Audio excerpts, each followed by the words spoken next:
Consider a snippet series that's generously sponsored by the Saka family and by Yelad Avram Foreman for a Shlema Hadassah Racha Baschana Golda.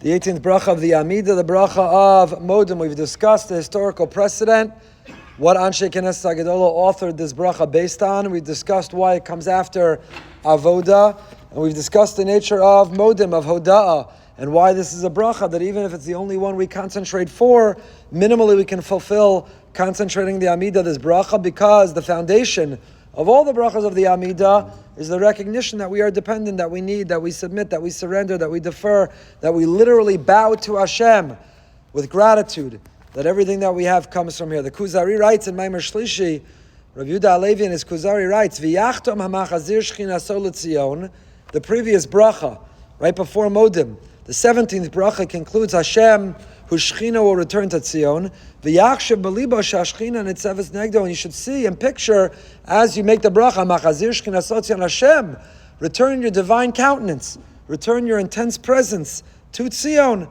Tzion could mean Beis HaMikdash, Tzion could mean Yerushalayim, Tzion could mean Eretz Yisrael. But we should have an image. I'm standing now before the Shechina. V'yishtachavel l'nochacha, kasher yisrael mishtachavim b'rosam hashchina. Just like in the Beis HaMikdash, one would prostrate themselves, one would bow. So too, when one makes the bracha, Machazir, Hashem, return your Shechina. Let there be no mystery, let there be no doubt, let there be no uncertainty. Let us perceive and experience your divine presence intensely. V'yichrech rios modim b'birchas hoda'ah. So with that, the Kuzari explains, why do we go from Hamachazir Shechina Sol Tzion into bowing from Modim? Because when we invoke the Shechina, we bow. Wow, Hashem, I'm right in front of you. I picture you. I feel your presence. I feel your hug. I feel your love. I feel your wink. And therefore I bow in that moment.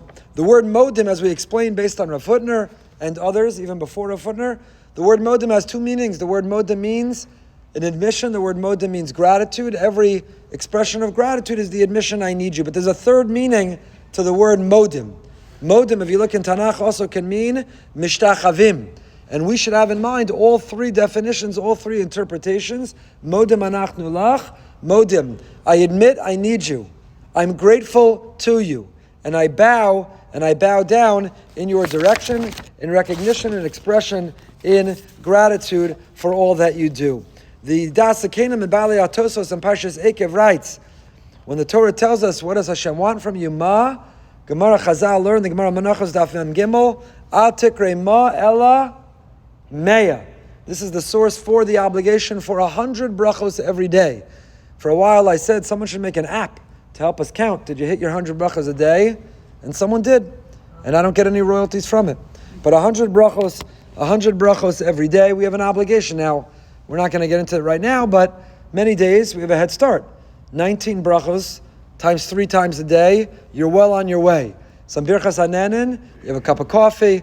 If you have an Ashkenazi stomach, several asher yatzars that day. We can get to our 100 brachos, our meya brachos b'chol yom. Shabbos, it gets more complicated. Each Amida is not 19 brachos, each Amida is 7. That's not coincidental, because 7 is a complete number, the days of the week. Creation, Shabbos, we feel complete. Instead of the whole middle bakasha, we have the one. Nekadesh HaShabbos, 7 brachos. So we're at a deficit. We got to make up for it. And there's all kinds of ways people make up for it. Meya brachos on Shabbos. How do people make up for it? So some people, after they make Kiddush, before they make Hamotzi, they have another course. Chasidim, on Shabbos day, they have a little a course, a herring course, a course of food before. Some have fruit in the afternoon. Also, Chasidim have fruit in the afternoon to make brachos on the fruit. How do you get to 100 brachos on Shabbos? So we have a notion, 100 brachos. Why 100 brachos a day? Because all day, we can easily be distracted and confused. All day, we can be confounded. And we can mistakenly believe, I'm in charge, I'm in control. Kochi v'otzam yadi. It's my success, my destiny.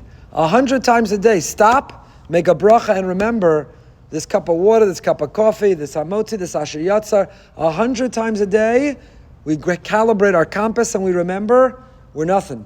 Everything we have, everything we are, is because of Hashem. We're grateful, incredibly grateful for it. 100 times a day are 100 bids for connection. Therapists talk about couples. How many times a day do you make a bid for connection? A bid for connection means in the middle of the day, for no reason at all, you text your spouse, I'm thinking about you. What's going on? How's your day so far? I'm checking in. It's called a bid for connection. 100 brachos a day, or 100 times a day, we make a bid for connection. Hashem, how's your day? Let me tell you about my day. I want to thank you for this coffee, for this water, for whatever it is that we have. So the Das Zakenim Baal Tosfos Parshas Eikev writes that, why am I talking about Mea Brachos and Siddur snippets? Because the word Modim in Gematria is 100. Excellent. To teach us, writes the Baal Das Zakenim, L'lamdenu, ki kol ha'omer Modim kahogen, ki ilukayim Kiye mea brachos asher nitztavinu la'omer b'chol yom. Gemara Menachos tells us you have to make 100 brachos a day, and when you concentrate, when you focus, when you feel authentically Modim in Gematria is 100, you still have to say 100 brachos a day. Even if you say Modim, you still have to say 100 brachos a day.